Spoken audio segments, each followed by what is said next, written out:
Two, three, four.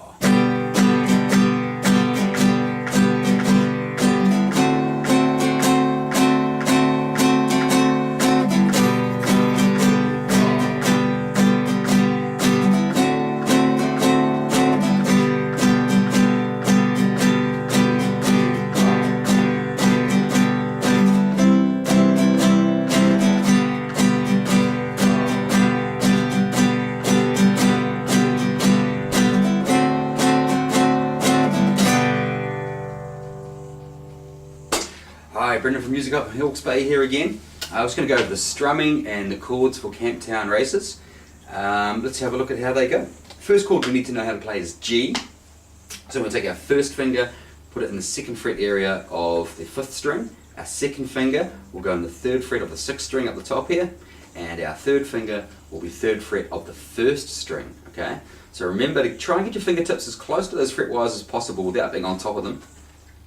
And also make sure your fingertips are nicely arched. Oh, your fingers are just nicely arched. So just got your fingertips on there, okay? So got plenty of space there. If we strum it, it should sound a little bit like this. Yeah, pretty good. The next chord will be D7. What we do for that one is we take our first finger and we put it in the 1st fret of the 2nd string. Remember to count from the bottom. 2nd string, and then we're going to take our second finger, 2nd fret of the 3rd string. Our third finger is going to go 2nd fret of the 1st string. Okay. Now with most D chords, you'd want to just strum 4 strings if you can. So we're missing these 2 fat guys up the top here, okay? If you get the whole lot, it's okay, but it just sounds a little bit better if we just get those ones there, okay? The next chord is C. Okay, so for C, we take our first finger again and we put it in the 1st fret of the 2nd string. We take our second finger, put it in the 2nd fret of the 4th string, and our third finger goes in the 3rd fret of the 5th string. And again, this one here, we don't really need to use this fat guy at the top here. So it's a 5-string chord, so we're just going to go from the 5th string down, and we get that. Again, if you strum the whole lot, that's okay, it doesn't really make that much difference. But do try and just aim for 5 if you can, it just makes it sound that little bit sweeter, okay? Okay, so if we look at that song there, the first line we have 2 bars of G, and we're going to change it to 2 bars of D7. So the first line would sound like this.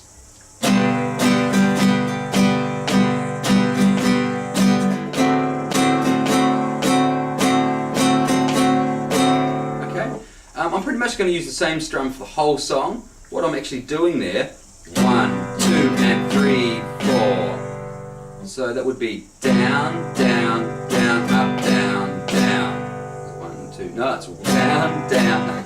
1, 2, and 3, 4. Yes, so it's down, down, up, down, down.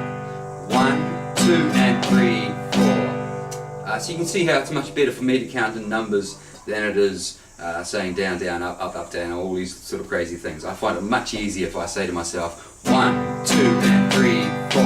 That way I can lock into the beats a little bit better, okay? So basically, yeah, the first line, 2 bars of G, 2 bars of D7. The next line changes just a little bit. It's still 2 bars of G to start with, only 1 bar of D7, and then 1 bar of G. So that would sound like this. This is the second line. D7 and G. There's our second line. Now go to our third line now. We're going to do 2 bars of G, 1 bar of C, and then back to 1 bar of G. Okay? And all together it would sound like this.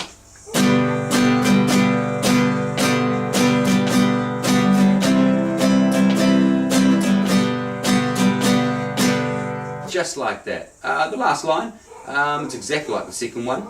So it's going to be 2 bars of G, 1 bar of D7, and to finish with, I'm just going to give it 1 strum on G, just for that last bar, okay? So all together it would sound like this. 2,